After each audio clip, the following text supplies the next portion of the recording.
I signed game-changing climate and clean energy legislation. But what do the numbers say? Well, let's dig in. That's a great idea, Governor. What do the numbers say? Let's dig in. Makes Michigan a top 5 state for climate action and #1 in the Midwest. So there's no doubt that her climate legislation puts us at the lead of the pack for imposing green energy mandates on the average person.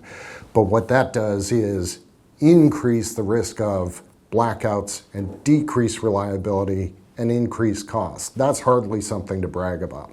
It'll save families an average of $145 a year on their utility bills. That's completely wrong. Our modeling shows that the average Michigan family will pay between $1,500 a year and $2,750 a year, which works out to $125 a month to $230 a month more in additional energy costs. It'll create 160,000 good-paying clean energy jobs. Even the New York Times doesn't buy that line about green jobs.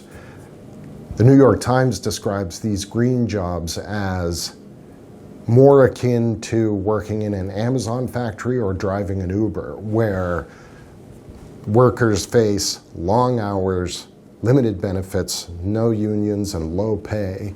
And the number the governor cited of 160,000 jobs came from a green energy firm study that, first off, didn't release its methodology, and secondly, said it was 158,000 job years, not 160,000 jobs. And it helps us compete for nearly $8 billion federal tax dollars from President Biden's Inflation Reduction Act. And this is where it always comes down to with big government tax and spend politicians. It's worth asking yourself the same question President Reagan asked a few years back. Are you better off today than you were 4 years ago? Because you're paying the bill for these $8 billion in spending from the Inflation Reduction Act.